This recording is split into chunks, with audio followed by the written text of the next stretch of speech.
In this video, I'm going to share with you the 5 ways to maximize your first internship.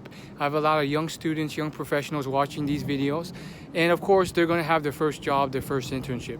The tragedy is that a lot of people, they make some common mistakes that prevent them from maximizing the value that they can get from these internships to set them up for their first job, their career, and even their long-term future, their second, third, and fourth jobs. So let's just get straight into it. Tip number 1, the first thing that you should do is avoid the big mistake that others do, which is they come in with a poor attitude and fail to strengthen relationships. You need to really look into every relationship that you build, especially those with the managers or the higher ups at this internship. Some people come in with a bad attitude because they think this internship may not be fun or for them, or they're just doing this to check a box. Well, you never know who this person may know. And sure, a lot of times maybe that person doesn't know the person who is at a job that you actually want, but you just never know. A lot of things can change over the course of your lifetime. That person can move to a different company or something else happens.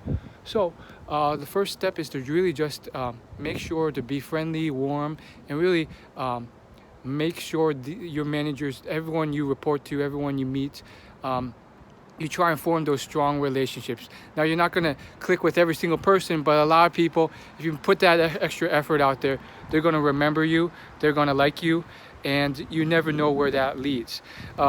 Number 2, the second tip and the second mistake I see is failing to maximize your LinkedIn and beyond. So it's a digital age now, and most people undervalue the power of something like a LinkedIn profile. Frankly, your profile is something that job recruiters use. In fact, a lot of people find their jobs because recruiters search certain keywords and find their profile. And so your profile has to be on point. Like every bullet that makes the way onto that profile is basically your resume. That every bullet has to be outstanding. Gotta open the eyes of recruiters, have the right keywords in it. And part of that is also getting recommendations. You can ask anyone on LinkedIn for a recommendation, and they'll give you a 1 or 2 paragraph recommendation that just describes their experience with you and how they are. So once again, going back to the previous point, if you are building those strong relationships, you can make that ask, and they're more likely to say yes because they like you, and of course they'll have a lot of great things to say about you. And it's a tragedy how many people just fail to even ask for those LinkedIn recommendations or other things. Maybe it's a request to be a referral one day, because a lot of jobs now ask that you have a referral when you apply, or it's something else along those lines. It's very, very valuable. And that brings us to number 3. The third mistake that a lot of people make in these kind of careers and internships is they're too transactional with relationships.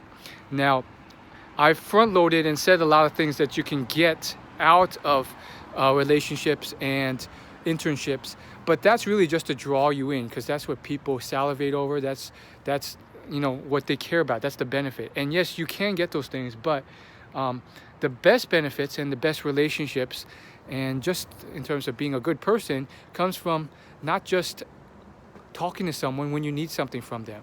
So you gotta make sure to maintain those relationships. And this is where a lot of people drop the ball. You don't want to be that guy who only shows up when they need an internship or a job or something, and then after that, all of a sudden, they disappear into the wind. They're not networking anymore. They're not communicating. They're not being friends. So you got to be friendly, and you got to be someone who reaches out every now and then. Maybe it's once a year, or at least once a year, maybe once every 2 years at the minimum. But just jump in every now and then and say, hey, what's the latest with you? How are you? And don't come in with any ask. Just come in trying to chat with the person and catch up with them. And so that's a big one that pays dividends down the line, because next time when you really need something, then you actually have it, and you can ask because they actually do like you and they know you're not that skeevy type of guy. And then tip number 4 at the internship. And this is about choosing the internship and then the work at the internship. Some people go at it at this angle of, oh, I'm just going to find something where I can just deliver coffee every day and not do anything, and then I'll have it on my resume. Or, oh, I'm going to do something where it's super easy, and then I'll get paid a lot or get paid minimum wage, and it'll be super easy. Really ask yourself, why are you doing this? What is going to benefit you, and how is it going to benefit you? And unfortunately, oftentimes many people, maybe because their parents want them to get an internship or something, they're just there to check off a box. Now, if you're in those situations where you just can't find any other internship, and you have that situation where it's not the best fit, but it's something, you still want to have a great attitude and a positive attitude. A lot of people make the mistake of just kind of having this poor attitude, or they're undervaluing that internship because it's, I don't know, something simple where you're, I don't know, working at a more menial job or something. You just never know. That positive attitude can really get you far. If nothing else, you can learn about soft skills. You can learn about communication, customer service, showing up on time, having a positive attitude, all things that are translatable and very important for any other endeavor. I mean, communication is so key to anything that you want to do. So by undervaluing it or having that poor attitude, it can really cost you.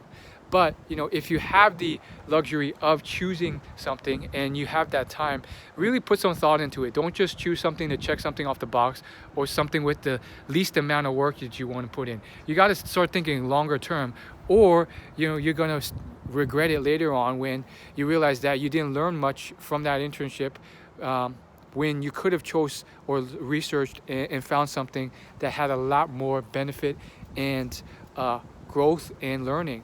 I mean, the sky is the limit. There's so many internships out there, many who kind of cater to ethnic groups or other stuff so that you can get an edge when you go in there. And there's all sorts of stuff. You can work abroad. You can jump into the entertainment industry and be a production assistant, intern, or there's even the NBC Page program if you want to go that route as a entertainer, or whatever you want to do.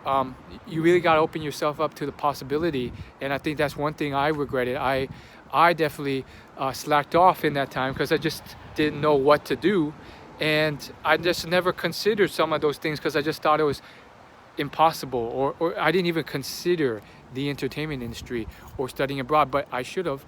And so there's a lot of possibilities. Don't try and limit yourself, because right now you're young, and so you got to try out these things and find out what you're passionate about, what excites you the most. And there's probably something out there along those lines.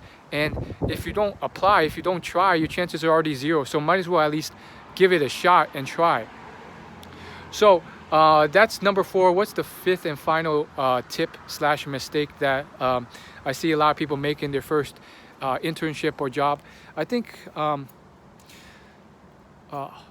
part of it is not just putting your best foot forward, because yes, a lot of times those internships turn into jobs, but another part of it is really forming a lot of connections and networking and seeing the long-term value of that, staying in touch with these people, rather than having a poor attitude if that doesn't lead to a job. And the reason is because you can really leverage these for the holy grail of job hiring, which is referrals. The secret, this under acknowledged secret to how a lot of CEOs, CMOs, CFOs get their jobs is that they get it through referrals. That's right. A lot of them do not apply through the front door. They know someone who recommends, and of course they also have the skills to back up what they say as well. So it's a double whammy. So you have to be competent as well. But if you do your research, and I have, I've talked to, networked, informational interviews, had coffee chats with hundreds of people across various industries. So I'm very well tapped into, the world of careers. most of them have told me that, you know, knowing the right person is very important. And you might be like, oh, that's unfair, or, you know, a lot of these bitter comments. And when I was much younger and more naive, I may have thought like that too. But when I really got thoroughly into it, I realized, no, this is part of the game. This is part of effective marketing, relationship building, and skill set, and actually having the skills as well. And on top of all that, it's an important part of really getting your foot in the door that you can't discount. So you know, you could get a referral, but if you don't have the skills, if you're not good, which most people aren't, even if they think they are, that's still going to be an issue. So once again, you know, those are the tips. Hopefully they help you. If this video gets enough requests, I might do part 2. So see you later.